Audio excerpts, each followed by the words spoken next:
All right, well, I want to shift and talk a little bit about all your work with Bob Dylan. And Bob, I want to just kind of start with you. Some of the Nashville musicians that we've been talking to as we've been putting this exhibit together have kind of talked about how Bob Dylan and I guess through Bob Johnston, like they had more creative freedom in the studio than they didn't always have on other sessions. And I know Charlie spoke to that a little bit earlier. Was that the case for you? And do you have an example of that? Well, Dylan was the Nashville Skyline record was something that Bob almost unproduced, as opposed to he set the stage. He didn't like direct. He let it happen, and he created the atmosphere. And Dylan was very very laid back. He went from one to the other, and like he would stop with Charlie and say, hey, look at this, and then he kind of showed us the songs. But that whole album was spontaneous, wherein usually you'd kind of learn the song, you'd go through it 2 or 3 times, maybe you'd stop in the middle and say, well, wait a minute, is this a G or an E minor right here? And then you'd actually try it, and you'd record it once, and you'd all come in and listen to the playback inside the control room. Then you'd go back in and you'd change. Oh, that's not the way they did it. He kind of went around and showed each one of us the song. We did not play it all together.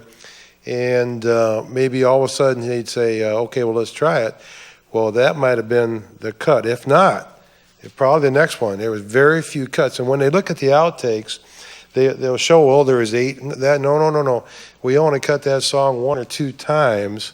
It was way different than any of the recording that I had done, and I was working for all of them at the time. And it was so structured usually.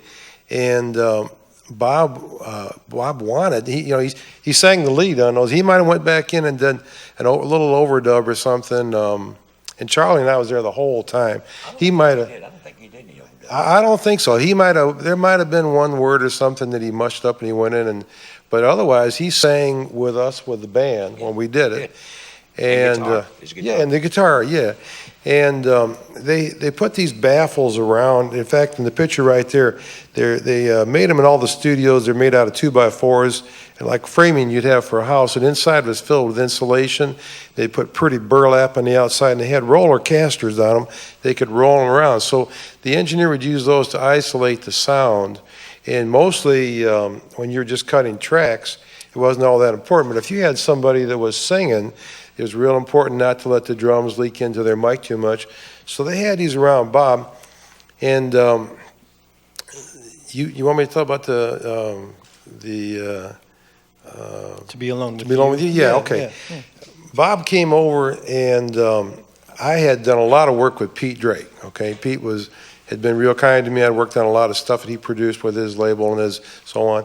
But all those sessions, they wanted the formula. They wanted the Nashville formula, where everybody kind of played. The bass player always played this one way. The piano always played this way. And pretty much the piano just played unka chunka, unka chunka, unka chunka, unka chunka. And you expected to do it real good. But I had this bad habit of playing a little bit like Little Richard or Jerry Lee Lewis. And I would kind of throw that in between cuts. And some of these country producers, they really didn't like that. In fact, Pete counseled me and said, y'all got to quit doing that, because we're here to cut country hits, and don't keep playing like Little Richard in between songs, because it's getting the band all excited.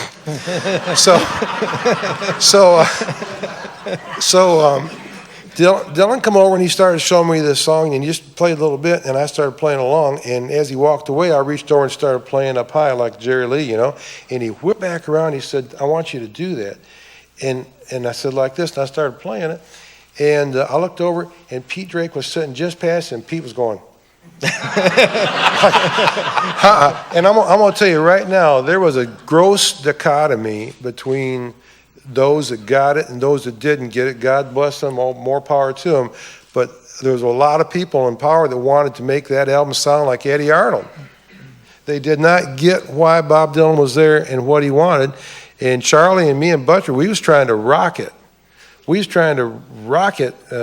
the original country rock spark was just beginning to be born then. And not everybody thought that was the way to be. And then later they say, well, you can't understand him and he can't sing. They didn't get it. They didn't get it. We didn't want him to sound like Eddie Arnold. So Dylan come over and he starts saying, yeah, let's do that. And he walks back over and he gets in his little station where the mic is and the baffles around him. And just, they moved him around 2 or 3 times. And when he was there, he couldn't see anybody really but me and him. And he was like from here to the first row. And they rolled the tape constantly. And they run the tape machine on the high speed, 30 IPS instead of the usual, the half of that speed. It was higher fidelity, but it also ate the tape up. They had stacks of tape lined up. I mean, they had to move, the engineers moving them tapes in and out. Because they ate all that tape up. They recorded everything all the time. The machine was running, and which was very, very rare. They didn't do it that way. So consequently, the red light was on all the time. So what they wanted, Bob Johnson wanted, if Dylan said something, or they wanted to record everything in case Dylan said something profound. Later on, they could put it, they had it on. I mean, this was good business for the record company. So you didn't really know when the thing was on and when it wasn't because the dang red light was on all the time. Well, most of the time, the red light didn't come on until you were rolling. So Bob says, I want you to play like that, like Jerry Lee. And he goes back and he sits down. And Charlie McCoy was the band leader. He was right there standing there playing bass. And we were fiddling around with it. And I was still trying to figure out that I had it in the right key. So I'm going like bong, bong, bong, bong. And Dylan starts playing rhythm.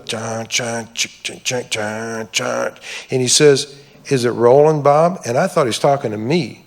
Because he was, 2 seconds ago, he's right there talking to me. So I look up, and he couldn't see Bob Johnson. He couldn't see the control room, couldn't see anything. So he says, is it rolling, Bob? And I look up and go. And just for a second, our eyes locked, and I realized that wasn't me.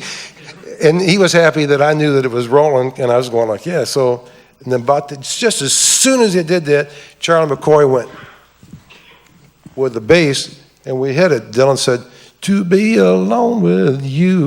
Let's hear a little bit of it. I think, Abby, do we have that one? That was the cut. Yeah. There was no second chance. Yeah, I think we have this one that we can play. To be alone with you.